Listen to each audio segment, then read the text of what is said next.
Você está se sentindo oprimido com tanto de informação, conteúdo, mídias sociais, tecnologia e não está sabendo o que fazer com tanta coisa para curtir e ainda manter o seu corpinho são? Então, esse papo é para você.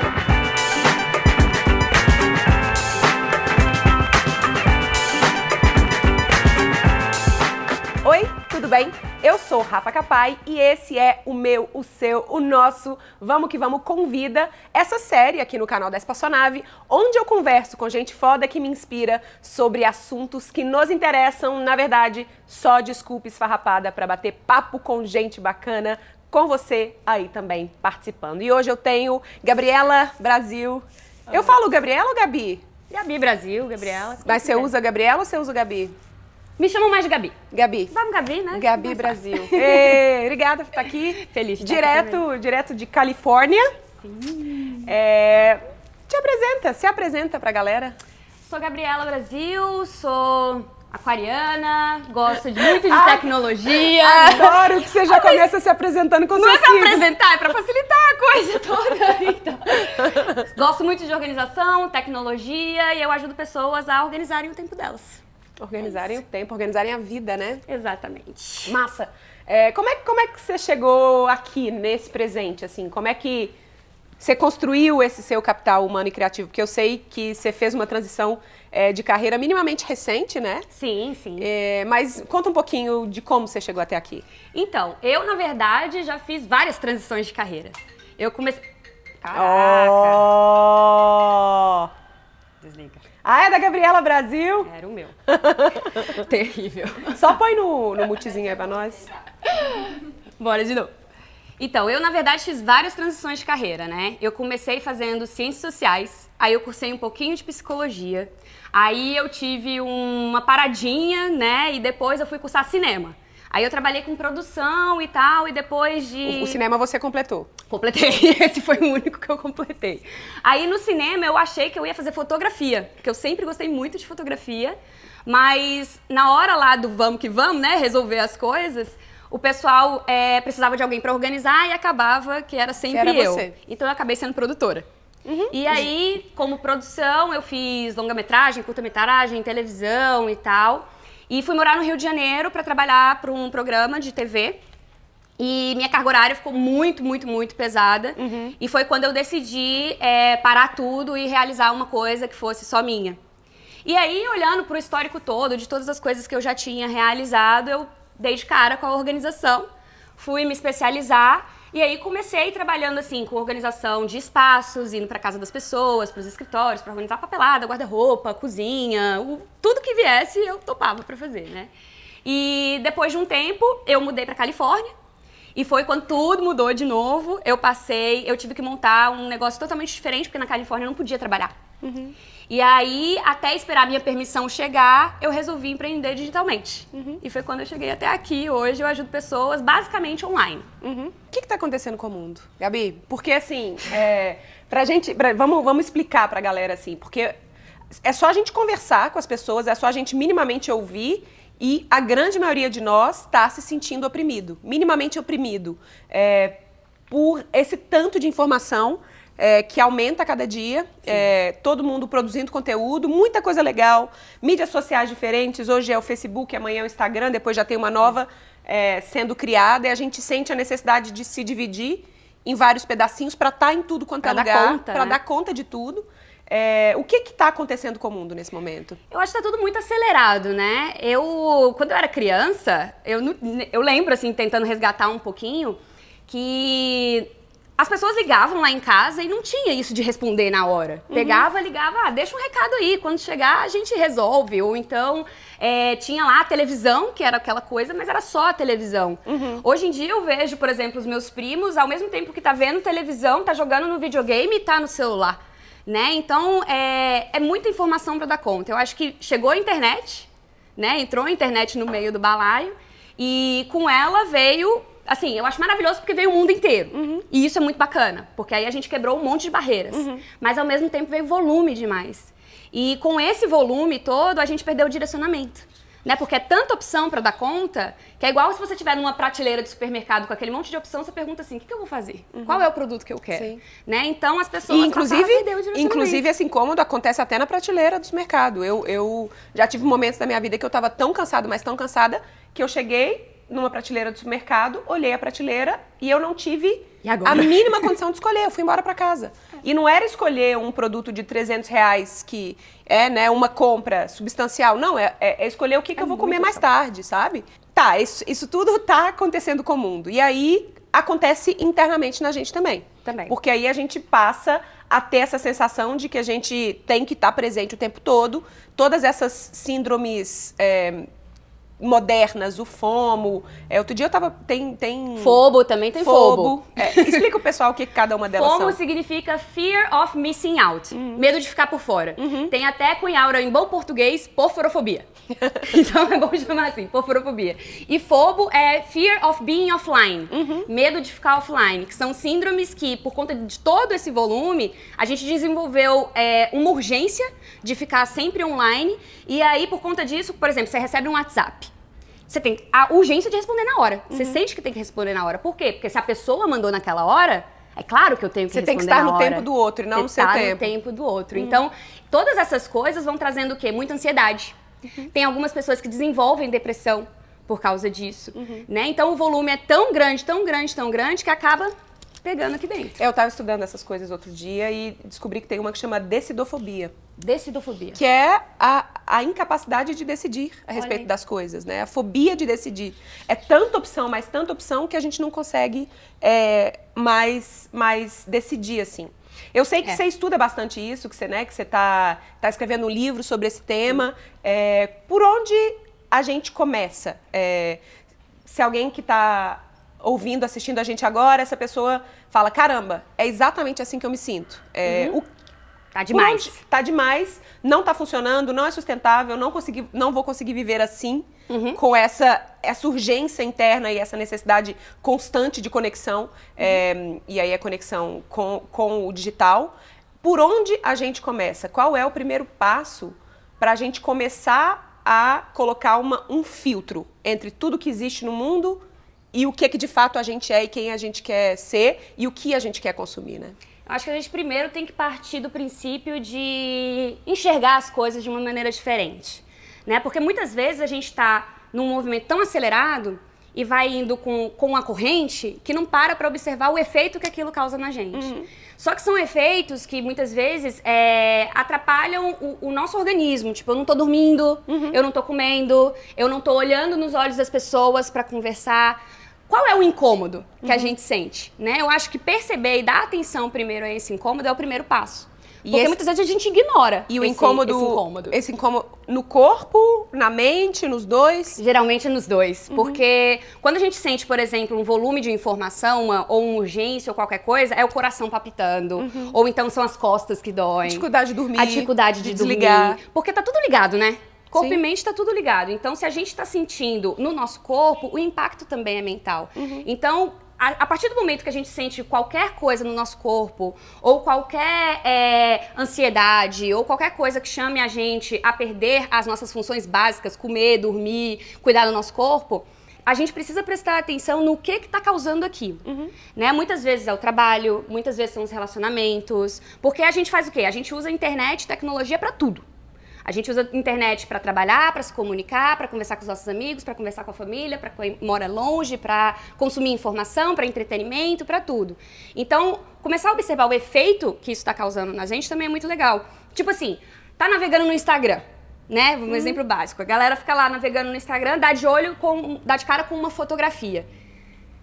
Aí dá aquele impacto, assim, de alguma coisa. Poxa, tá lá a blogueirinha correndo na praia às 6 da manhã e eu aqui, deitado na cama. Poxa, que frustração. É essa frustração que tem que prestar atenção.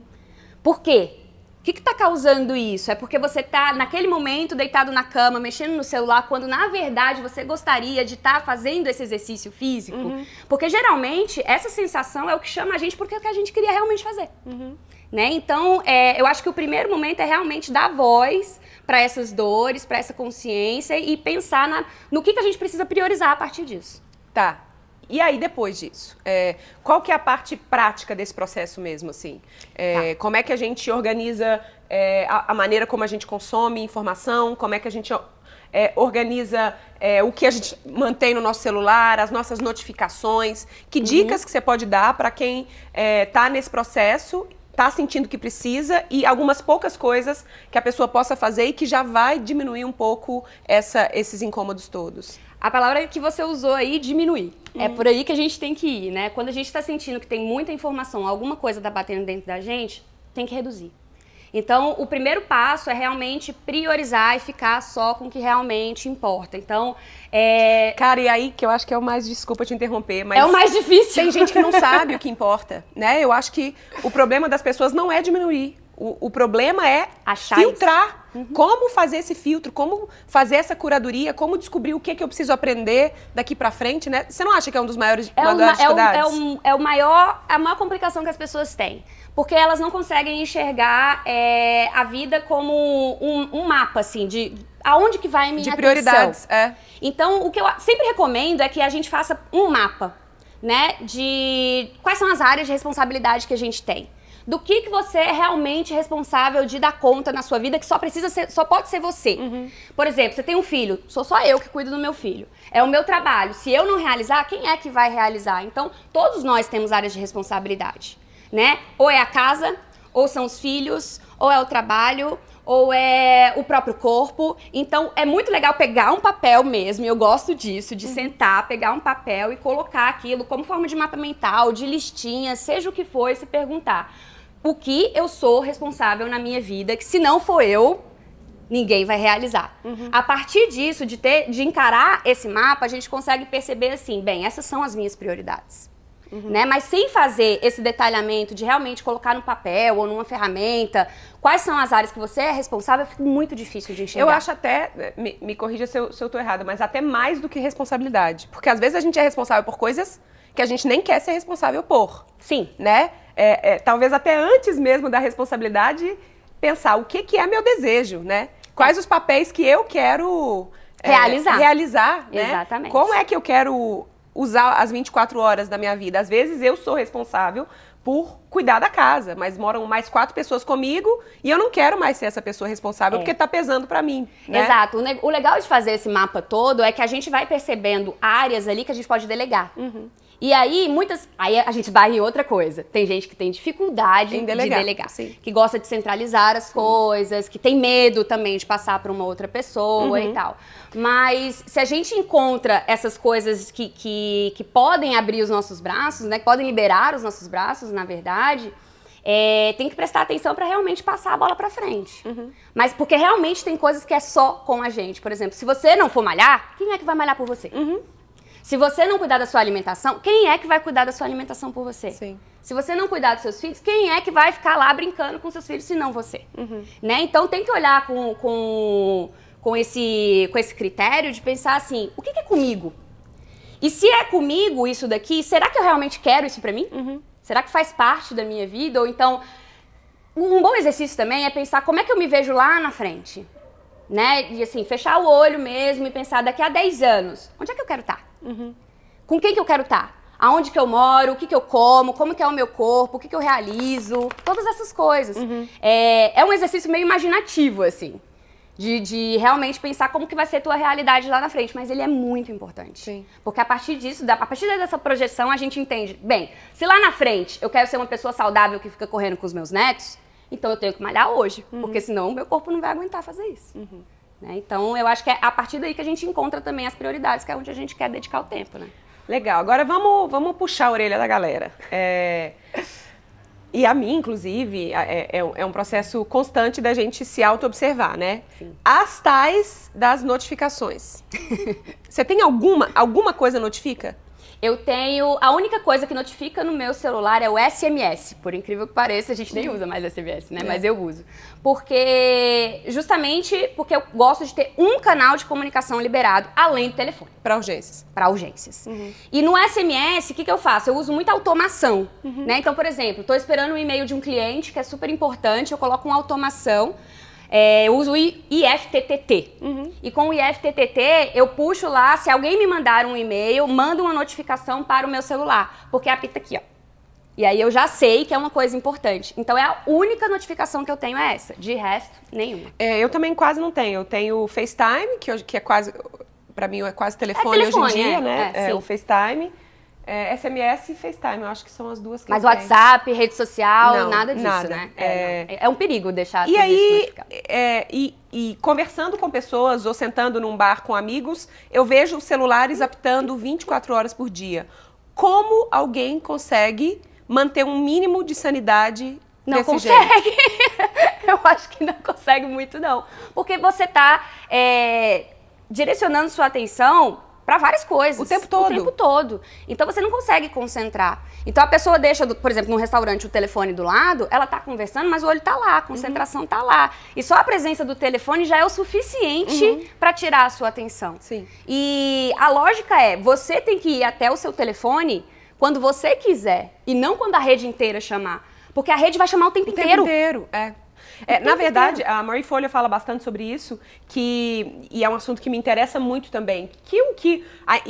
Assim, não se enganem, tanto Gabi quanto eu somos amantes da tecnologia, né? Sim, com certeza. A gente ama a tecnologia, a gente ama a internet, a gente usa... Somos heavy Sou aquariana, users. né? Falei desde o início. Somos heavy users de internet, então a gente não está querendo demonizar a internet ou essas ferramentas ou tecnologia aqui. A gente está falando que elas precisam ser colocadas à disposição do humano e não amassar o humano, né? Pressionar o humano. E aí a Marie Folha fala isso, assim, os canais estão todos abertos, o tempo inteiro as pessoas vão nos acessar para que a gente resolva os problemas delas no nosso tempo. E a gente faz isso também com as pessoas. Porque na hora que a gente precisa de alguma coisa, a gente manda.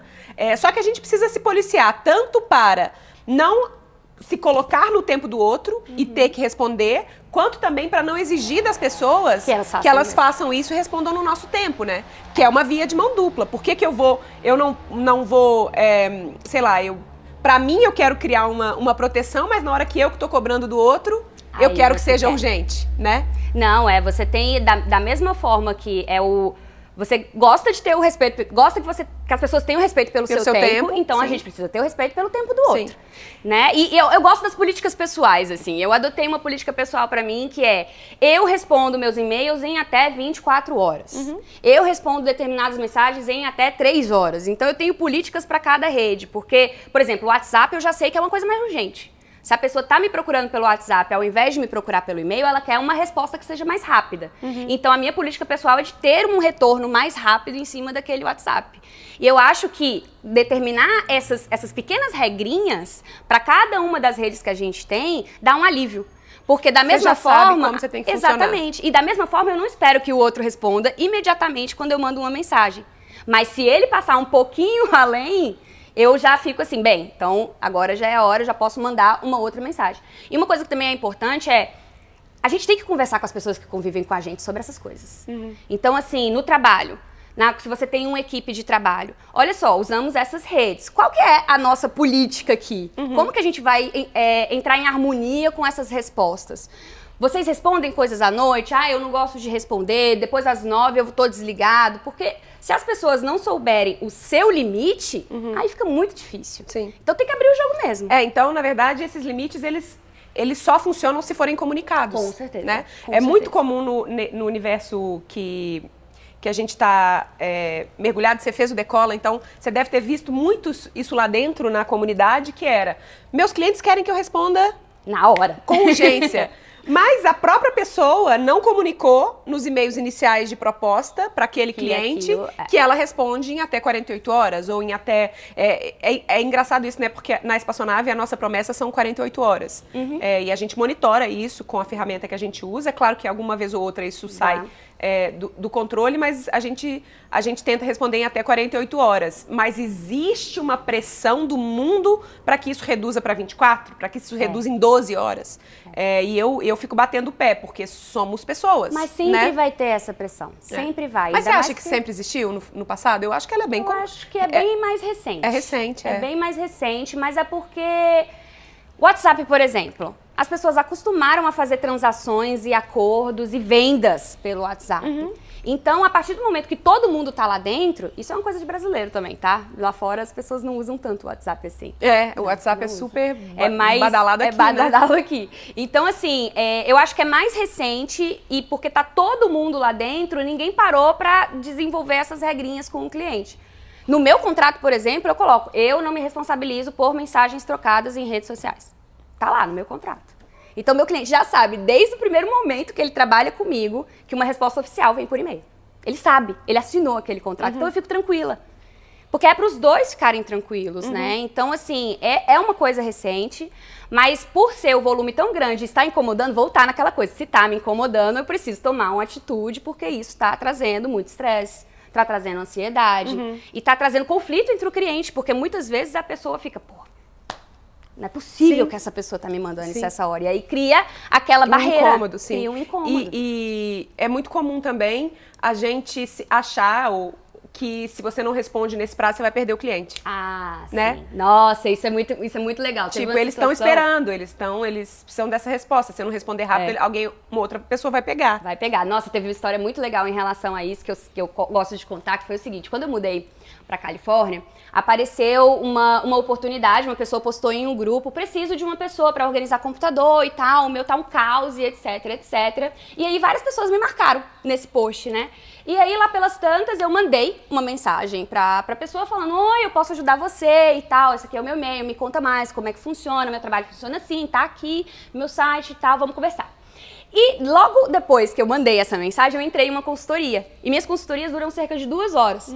Logo que terminou a consultoria, eu fui dar uma checada no meu Facebook, né? E aí a pessoa mandou mensagem, eu não respondi, porque eu tava numa consultoria, eu não vou checar meu celular enquanto eu tô atendendo outra pessoa, né? E aí a pessoa falou assim, não, você demorou muito, eu fechei com outra pessoa. Eu falei, ok, boa sorte, tal, qualquer coisa, eu tô por aqui, etc. Um mês depois, essa mesma pessoa volta no mesmo grupo e fala, oi, eu preciso de alguém para organizar o meu computador, blá, blá, blá, blá, blá, blá, porque a pessoa que veio aqui não deu certo. Ou seja, funcionou? Não funcionou. Existe essa pressão de ter que decidir rápido também, né? É muito rápido, assim, as coisas não funcionam dessa maneira. Se você quer fechar... Pensa no seu processo de compra.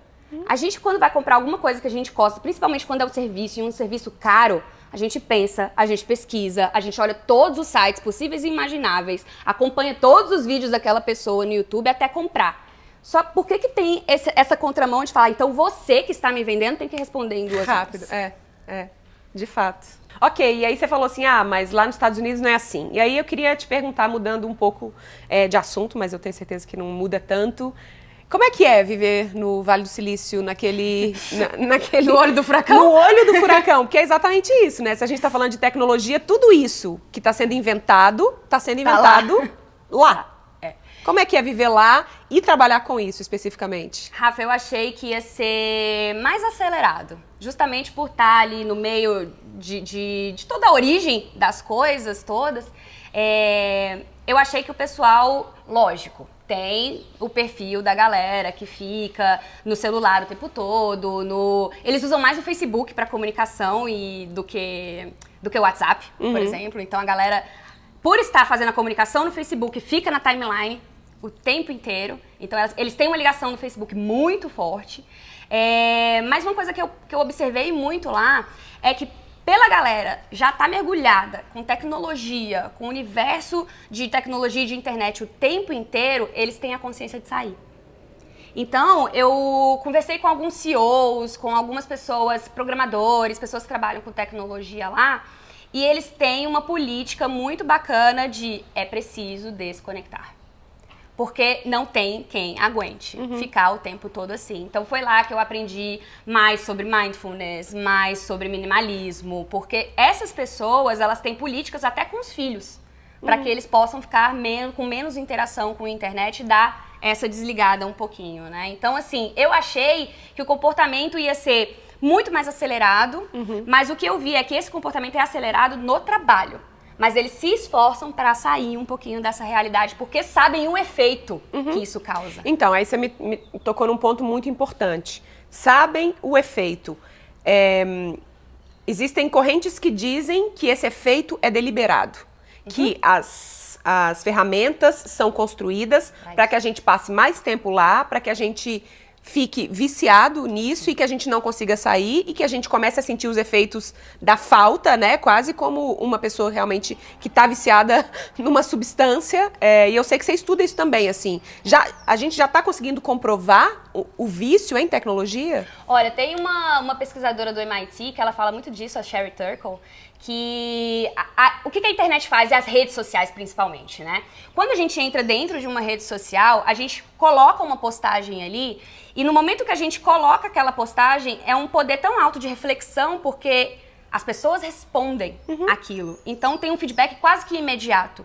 E isso faz a gente se conhecer melhor e se conhecer mais do outro. Isso é viciante. E não só isso, hormônio. Libera hormônio, né? Porque é uma sensação de prazer. A dopamina, né? Dopamina. A notificação de celular, ela libera dopamina, assim como o sexo libera, assim como o chocolate libera, assim como coisas prazerosas na nossa vida libera. Então, toda vez que vem aquela bolinha ali e você abre, dopamina. Então, é toda hora a gente fica atrás de dopamina, dopamina, dopamina. Né? Então, por isso mesmo, a gente fica lá entrando o tempo inteiro e estando lá dentro é difícil de sair. Porque toda hora vem um estímulo diferente, a gente está se proporcionando autorreflexão e a gente, para fazer isso, a gente doa o nosso tempo. Então, o pensamento que fica muito na minha cabeça é um preço muito caro. É um preço muito caro. Porque a gente acha, é uma ferramenta gratuita. Né? A gente tô entrando no Facebook, é gratuito, tô entrando no Instagram, é gratuito, o Twitter é gratuito. Tá pagando com vida. Não é gratuito coisa nenhuma. Não é gratuito coisa nenhuma. Eles querem o seu tempo para você ficar envolvido lá dentro. Eu sei que você também pesquisa bastante, muita ferramenta, muita tecnologia. Não sei se foi você que eu ouvi falando outro dia de quantas vezes a gente abre o celular. A média dos brasileiros... Assim, as pessoas... abrem o celular, né, desbloqueiam o celular em média 150 vezes ao dia. Lembra que eu te falei isso e você duvidou, Bruno? Os brasileiros é menor do que outro. O brasileiro é um pouquinho menor. As mulheres 89 vezes ao dia e os homens cerca de 78 vezes ao dia. Mas americanos? Americano, 150 vezes também ao dia. Mais pra cima aí. Mais pra cima. É bastante coisa, né? É muita coisa. Eu sou culpada. E várias vezes você pega lá os 150 vezes e, vou olhar aqui a hora, né? Sim, eu faço muito isso. Aí você olha a hora? Eu olho, só que aí eu já... Porque tem gente que não olha, eu olho já vai a direto hora, no Facebook. O meu dedo já liberou ele e aí eu já aí vou... Você vai pro resto. Exatamente. Exatamente. Teve um cliente meu, um aluno meu que eu achei muito bom, que ele substituiu Eu vi isso app. No seu livro, porque tá lá. Eu fui uma das pessoas que leio. Eu achei muito bom isso, assim, eu acho que vale pra todo mundo. Você fez isso? Fiz. Ele fez assim, aqui, ele pegou, cadê? Olha aí, tava o que no lugar? O Instagram.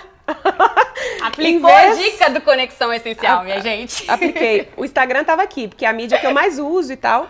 Tava aqui logo num atalho. Aí o aluno dela deu essa sugestão que em vez do Instagram, coloca o seu app de meditação no lugar. Sensacional, Então, eu diminuí o uso do Instagram porque ele não tá aqui mais disponível. Que é hábito, né, Rafa? Sim. A gente já vai lá no dedinho, já vai direto. Aí eu achei sensacional essa dica. Ou isso que você fala no livro também, que no meu caso, ter um relógio analógico do lado, porque o meu caso, o meu relógio é aqui, então a primeira coisa que eu faço eu não uso despertador para acordar, mas eu acordo, olho o que é, e aí eu já entrei. É chamado. Já é chamado, e aí quando você vê, você tá navegando, né? E a maioria das pessoas acorda sendo despertada pelo celular, né? E aí já na cama foi 20, 30, 40 minutos, só porque foi desligar o celular e... entrou no armário de Nárnia, né? Nunca Beleza. A gente falou desse livro agora. Fala um pouquinho dele, assim, que eu tive a honra de ler antes dele ser... Prefaciou. Vou escrever o prefácio do livro da Gabi. Conta um pouquinho de onde nasceu essa vontade e o que a galera pode esperar no livro. Eu sempre fui muito, muito fissurada por tecnologia. Desde que eu ganhei meu primeiro computador e tal, lá em casa eu ficava com CDs da AOL só pra ter internet gratuita. Aqueles que colecionavam CDs da AOL, né? Ficava atrás das revistas pra ficar guardando, esperava minha mãe dormir pra dar meia-noite e ir pro computador. Então sempre que era mais barato. Que era mais barato, pulso, porque senão a conta vinha gigantesca aí, né? Dava muito certo. Mas eu sempre fui muito, muito ligada à tecnologia, né? E ainda adolescente, eu passei muito tempo em ICQ, MSN, Mirk, todas essas coisas imagináveis, assim, que tinha naquela época. eu tava dentro. Quando eu tinha 20 anos de idade, eu passei por uma situação que foi bem marcante na minha vida. Eu perdi minha melhor amiga e eu tive depressão. E nessa época, eu não conseguia expressar todas as coisas que estavam dentro de mim, porque eu sentia que eu ia ferir meus amigos, minha família e tal. E aí, o que eu fui fazer? Eu procurei a internet. E eu encontrei muito, muito alento dentro da internet.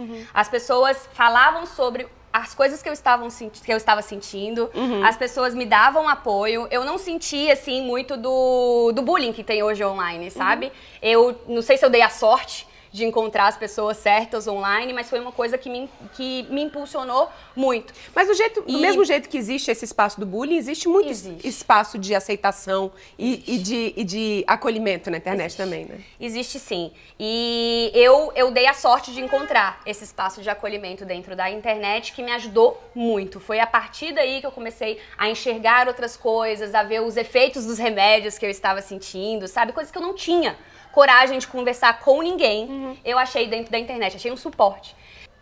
Fui trabalhando na minha depressão, fui conseguindo ter mais informações a respeito daquilo e fui saindo um pouquinho da minha depressão e indo para o mundo novamente.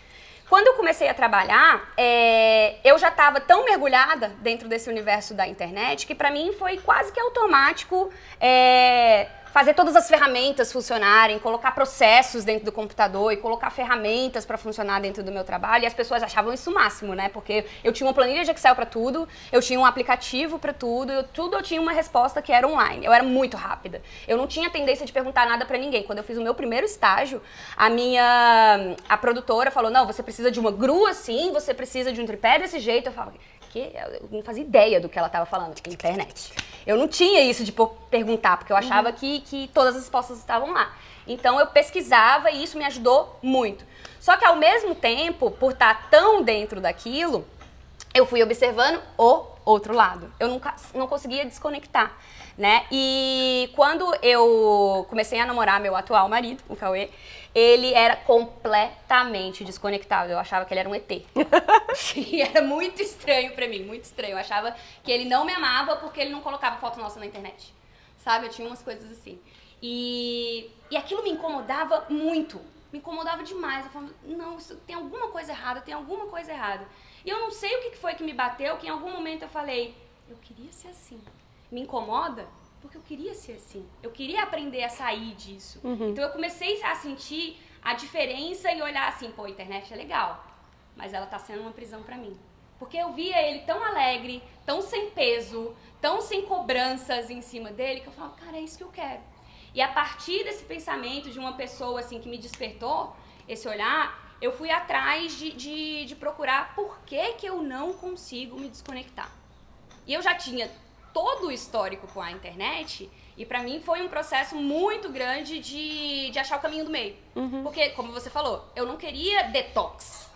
Não queria detox de internet. Pra mim era uma ideia absurda pensar em detox. Porque eu gosto do meu celular, eu gosto da internet, eu gosto de todas as coisas que ela proporciona. Então, o Conexão Essencial, ele nada mais é do que a história sobre todo esse caminho do meio que eu fui tentando achar. Para saber como que a tecnologia podia trabalhar junto comigo e não fazer com que aquilo fosse minha prisão, né? Porque eu fui encontrando, assim, no trabalho online, uma rede de suporte, pessoas que acreditavam no meu trabalho, pessoas que confiavam no que eu estava dizendo, pessoas que se conectavam com a mensagem que eu estava querendo passar. E eu falei, é isso. É para isso que eu quero usar a internet, para me conectar com pessoas, para achar o meu propósito, para fazer as coisas que eu gosto darem certo.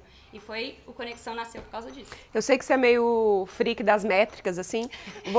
Quanto tempo você ficava online nessa época e quanto tempo você fica hoje? Você tem isso? Porque você tem esse aplicativo que calcula no seu celular. Olha, quando eu trabalhava com produção, eu chegava a ficar 15 horas na frente dos meus dispositivos. 15. Ficava 9 horas fora, ou seja, as horas que eu estava dormindo. O resto você estava conectada. Eu estava sempre conectada. E no momento que eu fui começando a fazer essa desconexão, eu cheguei a 9 horas no início do processo. Depois, assim, mais ou menos em 2016, eu consegui chegar a 6 horas. E hoje em dia eu passo cerca de 2 a 3 horas no meu celular. Mas qual que é a diferença? E o computador? O computador varia. Nem sempre você está conectada. Nem sempre eu tô. Porque assim, o que eu tento sempre limitar é, eu não gosto de passar mais de 6 horas na frente dos meus dispositivos. E quando isso acontece, eu tenho que entender o propósito daquilo. Tipo, eu estou aqui na frente do meu computador por 8 horas. Você ficou trabalhando o dia inteiro. Mas eu preciso entender para que é. Foi pro meu trabalho, foi porque eu estava fazendo isso, é por isso que eu preciso de organização. Foi porque você falou que era a sua última semana de trabalho do ano e você queria entregar as coisas. Aquelas coisas, sabe? Então eu preciso ter um propósito em relação àquilo que eu tô usando, porque se eu não tiver, já começa a bater. Tem alguma coisa errada, E como você mudou? Como é que você foi dessa pessoa viciada em estar online digitalmente? Como é que você mudou? A primeira coisa que eu fiz foi realmente instalar aplicativos para eu entender para onde que o meu tempo estava indo. Eu precisava ter essa noção de, tá, beleza, eu tô sentindo que é muito, que tá em excesso. E aí eu fui colocar aplicativos para entender quanto. Quais que você recomenda? Eu usei o Moment no celular, que é para iPhone, mas para quem usa Android dá para usar o Break Free. Também faz a mesma coisa, ele mensura quantas vezes você desbloqueia o seu celular e quanto tempo você passa dentro do seu celular. Eu também usei o Rescue Time no computador para entender quanto tempo que eu passava dentro do meu computador. E onde, né? Quais redes que eu estava usando, se era para Facebook, se era para Evernote, se era para Google Calendar, o que fosse, né? Então essa foi a primeira coisa que eu fiz, entender para onde que o meu tempo estava indo. A partir disso, eu encontrei um livro que foi muito, muito bom nesse meio do caminho, que foi o The Information Diet. E eu li esse livro, que é basicamente uma dieta de informação. E ele fala de uma coisa chamada infoveganismo, que eu achei maravilhosa, e eu comecei a praticar o infoveganismo. Que é realmente você filtrar as informações e entender assim, eu preciso de Facebook para trabalhar com a minha rede, eu preciso de Evernote para construir meus textos, eu preciso do Skype para falar com os meus clientes. E realmente limitar todo esse comportamento. E entender assim, poxa, se eu passo tanto tempo dentro do meu e-mail, então eu vou determinar 1 hora por dia para só fazer isso. E aí eu fui seguindo rotinas, fui estabelecendo rotinas para entrar em contato com o digital. E aí praticando essas rotinas, porque não tem outra forma, né? A gente tem que praticar todas essas coisas, foi virando hábito. Então hoje, se eu passo um pouquinho mais de tempo dentro do meu e-mail, eu já falo, passou. Já foi, eu já fiquei 1 hora e já me sinto bem em sair. Porque eu penso... Você conseguiu virar a chave, né? Consegui virar a chave. Então, a partir dessa prática, a gente vai notando, assim, não tem necessidade de abrir o e-mail toda hora. Não tem necessidade de ficar respondendo todo mundo toda hora. Por quê? Porque as coisas começaram a fluir tranquilamente. E aí, aquela sensação que eu tinha de urgência, de incômodo, ela começou a desaparecer. Eu falei, tá vendo? Ninguém morreu por causa disso. Ninguém perdeu informação por causa disso. Ninguém deixou de ser respondido. Tá todo mundo satisfeito, tá todo mundo aí com todas as informações que precisam. E aí eu fui ficando muito mais calma e cortando essa ansiedade, porque eu tinha realmente uma ansiedade de responder às pessoas que não existe mais. Então hoje eu recebo uma mensagem e aí virou o meu lema, vou visualizar, mas não vou responder agora. Eu respondo na hora que dá. Mas aí você deixa aberto pra pessoa ver que você visualizou? Não deixo, porque eu também não gosto de causar essa ansiedade no outro. Sim. Então no também WhatsApp não tem lá o tiquezinho azul, eu tirei tudo. Também. Como é que você falou um pouquinho dessas rotinas que você criou? Como é que é a sua rotina hoje? De tudo? Eu sei que a sua rotina muda um pouco quando você tá no Brasil, quando você tá lá, mas como é que é? Me fala um pouquinho do seu dia, assim. Quais são as suas prioridades? A primeira coisa que eu faço no meu dia, que eu estabeleci que mudou muito o meu comportamento, foi não começar o dia com o celular. Não começar. Então, colocar um despertador analógico, ou então, quando eu tô em viagem, por exemplo, que eu não tenho despertador analógico, eu coloco no modo avião, o telefone, ponho o celular longe. Então, meu celular desperta do outro lado do quarto, né? E pra eu levantar, pegar e desligar. A partir desse momento, eu não navego na rede, eu vou meditar. Então, primeiro momento do dia é meditar, tomar meu café, fazer as coisas que são mais importantes pra mim, pra depois entrar no tempo do outro, né? Então, essa é a minha primeira rotina do dia. Como eu moro na Califórnia, eu sempre tô meio atrasada com o horário do Brasil, né? Então, quando dá mais ou menos umas 9, 10 horas da manhã lá, é quando eu começo a responder a galera aqui, porque já é período da tarde aqui. Então, eu começo o meu dia com um bloco de respostas de trabalho. Tá. E nesse bloco de respostas, que dura mais ou menos 1 hora, quando é época de lançamento, ou então alguma coisa tá rolando de projeto que seja maior, eu fico um pouquinho mais, de 2 a 3 horas, dependendo da demanda. E nesse período eu respondo e-mail, eu respondo redes sociais, eu respondo notificações de WhatsApp, eu coloco respostas para os meus alunos do laboratório, da academia, vou respondendo todas as demandas, então eu reservo um período mesmo só para mensagens, que eu chamo de bloco de respostas. Nesse bloco de respostas eu concentro todas as informações ali e depois disso a minha manhã já fica liberada e aí eu vou cuidar de outras coisas para mim. Né? E aí eu pratico yoga, dou uma dada, leio, eu gosto muito de ler durante a manhã, eu gosto de aproveitar a cabeça fresca para ler e para escrever também. Então, a única coisa que eu tenho relação pela manhã é esse bloco de respostas. E aí, quando é que você vai escrever, quando é que você vai fazer coisas que são mais criativas, assim? Durante a manhã. Ainda durante a manhã? Durante a manhã. Aqui no Brasil, quando eu tô em viagem, é mais complicado, porque geralmente... E aí eu tive que fazer esse shift, sabe? Porque me trazia também muita angústia. Quando eu tava aqui no Brasil, não consegui fazer minhas rotinas de lá. Então eu tive que fazer uma programação assim. Minhas rotinas na Califórnia funcionam assim, minhas rotinas no Brasil funcionam de maneira diferente, né? E lá nos E eu acho que isso é Estados Unidos maravilhoso, porque quando a gente fala em rotina, as pessoas tendem a achar que é uma coisa que, se você pisou um pouquinho fora dela, você tá errado, né? E recentemente eu tive um pouco essa iluminação pessoal, assim, de perceber que eu tenho mudado minha rotina a cada 3 meses e que tudo bem.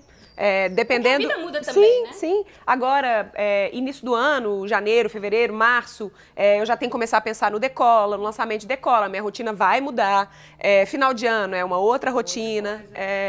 E eu acho que esse conceito dos blocos, ele é muito maravilhoso, porque ele permite que a gente modifique a rotina sem perder foco no que é prioritário. É flexível, né? Sim. Ainda mais para quem tem um ritmo muito dinâmico, que viaja muito, que trabalha com cliente, que tem um dia a dia meio corrido. Eu acho que o bloco, por exemplo, se eu não fizer o meu bloco de respostas de manhã, eu posso migrar ele e fazer no final do dia. Sim. Mas isso vai acontecer. Teve uma exceção aquele dia, né? Exatamente. Sim. Então, assim, vai que eu não meditei na manhã, mas eu posso trazer esse bloco para o outro momento do dia. A rotina não é para congelar a gente. É muito pelo contrário. É para trazer o que é importante, que faz o nosso dia a dia girar de uma maneira mais tranquila para a realidade. E mais naquilo que é prioritário nosso e não naquilo que é prioritário do mundo. Exatamente. Né? Porque assim, se a gente também não constrói essas rotinas, o que a gente acha importante não vai acontecer, porque a gente vai ficar só no tempo do outro. Sim. Só consumindo. O que vier, e vai ficar sempre na esfera do que é urgente. E muitas vezes o que é urgente é pautado pelo outro, né? Exatamente. É muito maravilhoso. Eu não sou fã de rotina. Eu não sou fã não, mas eu tenho ficado. Cada vez mais eu tenho percebido os benefícios da rotina, assim, na minha vida. Eu não posso dizer que eu não sou fã, assim. Eu gosto da rotina, de uma rotina flexível, mas que tenha clareza dessas prioridades, sabe? Isso é muito legal, porque assim, a rotina ela foi feita e ela pode ser quebrada. Sim. Ela pode ser quebrada. O negócio que complica é quando ela não acontece de jeito nenhum. Aí ela já vai ser quebrada. Aí ela já é quebrada a hora toda, já são quebradas, exatamente. Legal, vamos falar de um outro tema que eu sei que você adora, eu também gosto bastante, tenho pesquisado, que é minimalismo. Yay! O que porque tem muita gente, acho que esse ano, com o documentário do Netflix, né, tem muita gente ouvindo falar sobre essas coisas, e aí eu sinto que existe, a gente conversando, você me falou também, que ainda existe um entendimento errado do que é o minimalismo. O que é pra você o minimalismo? Minimalismo é abrir espaço para as coisas que acrescentam valor no seu dia. Minimalismo é sobre abundância, minimalismo não é sobre escassez. Então, toda vez que a gente pensar em minimalismo, é justamente colocar aquilo que faz mais diferença pra gente e descartar todo o resto fora. Então, essa é a minha visão de minimalismo, é tipo, deixar no seu dia aquilo que acrescenta valor. E isso, objetos, relacionamentos, comportamentos... agenda, tarefas na sua agenda. Então, tudo aquilo que não acrescenta valor no seu dia é meio a regra de Pareto. Né? Isso que eu ia falar, minimalismo é fazer a regra de Pareto pra vida. Total, exatamente. Achar aqueles 20% que fazem os 80% de resultado acontecerem. Legal. Pra mim, o minimalismo é isso. E você tem aplicado na sua vida? Desde quando? Como tem funcionado? Quando eu mudei pra Califórnia, a gente podia levar 2 malas de 32 quilos. E foi a partir daí que eu comecei a aplicar o minimalismo. Tirei muita roupa do meu armário, muito objeto da minha casa pra ir pra Califórnia mais leve, por conta mesmo de uma imposição, porque eu só podia levar aquilo. Mas me ajudou bastante desde o início a praticar o minimalismo. Mas você não deixou muita coisa guardada aqui? Deixei algumas coisas na minha mãe, mas outro dia, a minha mãe também começou a praticar o minimalismo, porque esses dias ela me ligou e falou assim, oi, seu box de Friends, seus livros do Harry Potter, eu quero jogar fora. Eu falei, deixa eu pensar mais um pouquinho, porque eles são importantes pra mim. Eles estão nos meus 20%. Exatamente. Porque eu fiz isso quando a gente foi pra Europa. Levei 2 malas de 32, voltamos com quantas, Bruno? 7 ou 8 malas. Eu tô sofrendo até hoje com aquela pessoa que eu me tornei naquele momento, mas estou num caminho diferente hoje, felizmente. Fazendo o caminho oposto. Mas aí começou com a mala e depois... começou com a mala. Quando eu cheguei lá, meu apartamento era super pequenininho e eu falei, bem, eu não vou colocar muitas coisas aqui dentro, porque eu também sou do tipo que não gosta de ficar passando muito tempo arrumando casa, organizando as coisas. Eu gosto de organizar, mas... eu gosto de manter as coisas para que eu não precise me esforçar para organizar, sabe? Eu gosto de ter o mínimo de trabalho possível. E morando nos Estados Unidos, que, né, tem tudo lá, a um clique de distância. Você vai lá na Amazon, pá, chega na sua casa. Rapidinho. Então, você tem que se controlar de uma maneira muito maior do que aqui no Brasil. Com preço muito mais acessível. Exatamente. Então, lá, eu fui colocando mesmo regrinhas e também facilitou porque eu fui para lá com pouca grana. Né? Então eu tava ganhando, na época, eu tava ganhando em real, o dólar tava 4,20, batendo 4,20, isso também foi uma coisa que ajudou a não comprar tanto nos Estados Unidos, né? E aí eu comecei a acessar informações do The Minimalist, da Francine J, fui procurando outras informações, e aquela coisa, quando a gente começa a consumir, né, esse tipo de conteúdo, o essencialismo, a única coisa, porque eu falei, bem, eu vou trabalhar para ser esse tipo de pessoa. Mas porque eu queria reduzir eu estava trabalhando na redução digital nessa época. E foi inevitável não passar isso para outras áreas da minha vida. Então, dentro da minha alimentação, eu comecei a minimizar, nos meus objetos eu comecei a minimizar, nos próprios relacionamentos eu comecei a minimizar, encontrar só aquelas pessoas que realmente faziam diferença na minha vida e as pessoas que começavam a trazer os haters, né? Eu comecei a falar, não, isso daqui não faz mais diferença, eu não quero você na minha vida. E aí eu fui praticando e aplicando em todos os setores a partir dessas referências que eu fui consumindo. Então, uma das coisas que me ajudou muito foi realmente procurar inspirações e referências que estavam praticando minimalismo para saber o que essas pessoas estavam fazendo. Para eu conseguir trazer isso para dentro do meu fluxo. O que você acha que é o maior obstáculo das pessoas para uma vida minimalista? Desapegar. Desapegar. Assim, às vezes a gente ganha um presente de uma pessoa e aí aquele presente não se comunica muito com a gente, mas rola um medo de desapegar, porque a pessoa vai na casa e aí, cadê aquela coisa? Isso existe. Ou então... Já aconteceu com você? Já. E a pessoa já perguntou sobre o presente e você respondeu o quê? Eu teve uma vez que uma amiga minha me deu uma blusa e ela me perguntou dessa blusa e eu falei, amiga, você não combinava comigo, eu dei pra uma pessoa que vai usar. E aí, quando eu faço isso, Rafa, eu costumo tirar uma fotografia da pessoa que tá recebendo e usando. Porque aí traz uma carga menor pra pessoa que perdeu, sabe? Que deu o negócio e depois não tá lá. Então eu tento trazer também assim, olha, não funcionou pra mim, mas tá funcionando pra outra pessoa. Então aí dá uma amenizada. Mas felizmente eu acho que pelas pessoas saberem desse meu perfil, elas me dão poucas coisas que não combinam, sabe? Tipo, agora no final de ano, rola amigo oculto, eu falo, olha, eu não gosto disso, nem disso, nem disso, meu disso. Eu preciso disso, disso e disso. Então, eu já trabalho muito nessa linha do que é útil, me dê o que é útil, senão você sabe que eu vou descartar.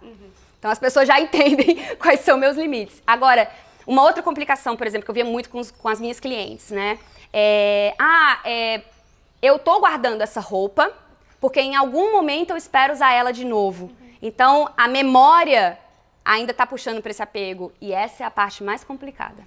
Essa é a parte mais complicada, porque você se apega a um sentimento que aquela roupa trouxe, que aquele objeto trouxe. Uma memória, um momento da vida, né? E desapegar disso é mais complexo.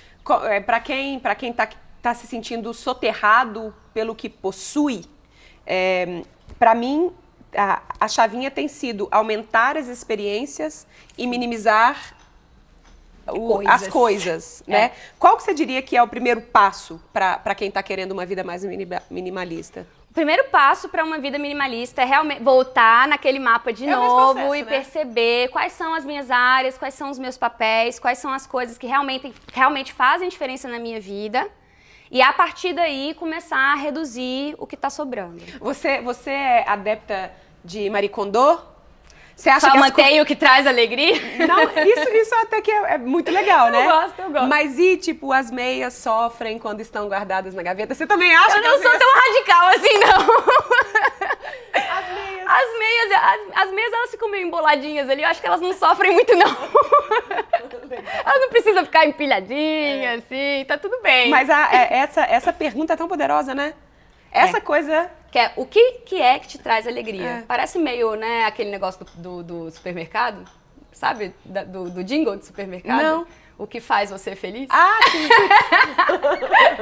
Mas é por aí, entendeu? Sim. Se você tem que se perguntar. O The Minimalist fala, guarde suas experiências e não coisas. As experiências valem muito mais. E, de fato, elas trazem muito mais coisas que a gente... É só pensar, assim, quando uma pessoa tem... Todo excesso esconde uma falta. Todo excesso esconde uma falta. Então, assim, eu já fui o tipo de pessoa que estourou o cartão de crédito para compensar faltas. Só que aí eu comprava uma roupa, ia para o meu armário, e aí era só naquela hora que eu ficava feliz, né? E passa muito rápido. É um benefício muito rápido. É muito rápido. Experiências não são assim. A gente, sabe aquela hora que a gente encontra as pessoas e no final da experiência a gente fala, precisamos repetir isso mais vezes? E aí no outro dia você lembra, e uma semana depois você lembra, e um mês depois você... É isso. Sim. É isso que a gente tem que focar. Isso custa muito mais barato. Muito mais. Então, às vezes as pessoas perguntam para nômades digitais, por exemplo, o que você faz para viajar tanto? Consome menos. Consome menos. Dedica o dinheiro que recebe para fazer coisas que são importantes. Viajar. Muito massa. Que livro que você leu esse ano, nos últimos 12 meses, que mudaram sua vida? Que mudou sua vida? Esse ano eu li um livro chamado Regras Simples, que ele traz vários exemplos de coisas que as pessoas conseguem resolver com uma triagem. E aí ele vai falando do exército, do corpo de bombeiros, de pessoas que resolvem coisas com estratégias simples. E eu achei aquilo muito bacana, porque às vezes a gente faz tanto rodeio, faz tantas perguntas, complica tanto as situações quando a resposta é simples. Então, em situações mais emergenciais, em coisas que a gente precisa resolver imediatamente, a resposta simples pode ajudar muito. Então, eu acho que esse livro é bem bacana. E o que você está lendo nesse momento? Nesse momento, o último livro que eu li foi o Poder... Qual era? O Poder do Tempo Livre. O Poder do Tempo Braga. Livre. Foi o último que eu li. Terminei essa semana. Então, esse foi o último que eu li. E eu achei bem legal porque ele fala de projetos paralelos. E calhou de... Não, é o Poder de Projetos Paralelos. Não, é o Poder do Tempo Livre, não é? É o Poder do Tempo Livre? Ele tá até aí em cima da mesa, do meu lado, ó. Ana, por favor. Porque eu acho que tinha um outro nome, não sei. Luciano Braga. O Poder do Tempo Livre. Você estava aqui outro dia, você pegou ele e leu numa sentada, né? Descubra seu potencial, crie projetos paralelos e torne sua vida mais incrível. Legal. E é tão lindo esse livro. Muito legal. Eu gostei porque ele fala justamente disso, assim, usar seu tempo livre para realmente fazer coisas que são importantes para você, né? Mesmo que você trabalhe CLT, mesmo que você tenha lá o seu trabalho em uma empresa e tal, aproveitar fazendo outras coisas aí que fazem diferença, né? Para encerrar, quem você gostaria de ver sentado aqui nesse mesmo lugar que você gostaria que eu convidasse para o VQV Convida? Quem você gostaria de ouvir? Tô esperando que você convide a Flávia Melissa. Eu acho o trabalho dela muito bacana, eu li o livro dela esse ano também, e ela é muito verdadeira, tem uma mensagem que mexeu muito comigo, então espero que você traga ela aqui. Massa.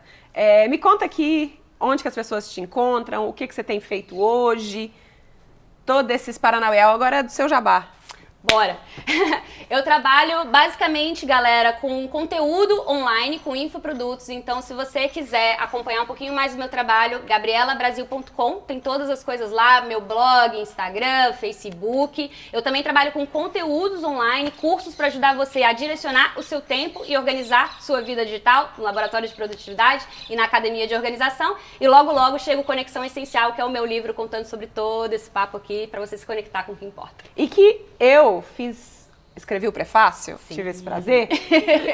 Nossa, obrigadíssimo. Tenho certeza que vai ajudar muita gente a minimizar.